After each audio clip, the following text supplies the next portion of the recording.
Samtang mga election officers sa Bohol na balaka nga maapektuhan ang piniliay sa barangay ug sa SK kung magpabilin gihapon sa pwesto si COMELEC Assistant Regional Director Veronico Petalcorin. Si Viralay Lasam sa follow-up report.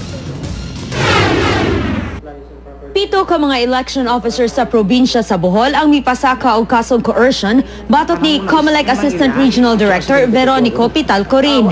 Pasangil nila, gimanduan sila ni Petalcorin ni atong 2007 elections nga padago ng usa ka party list nga gisuportahan ni kanhi Presidente Gloria Macapagal Arroyo. Gitanyagan sab sila og bayad depende sa number of voters. Buot nilang paspasan ang pagresolbar sa ilang reklamo nga tuan na sa Law Department sa COMELEC.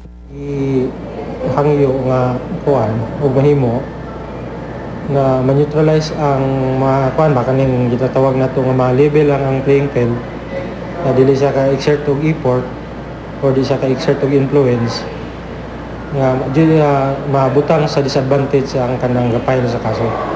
Sa iyang pakiginabi sa ABS-CBN News sa telepono, giklaro ni Attorney Veronico Petalcorin nga angayan nga paabuton unsay desisyon sa COMELEC sa kauluhan.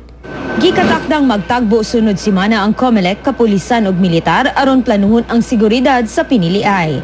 Viralay Lasam, ABS-CBN News, Bohol.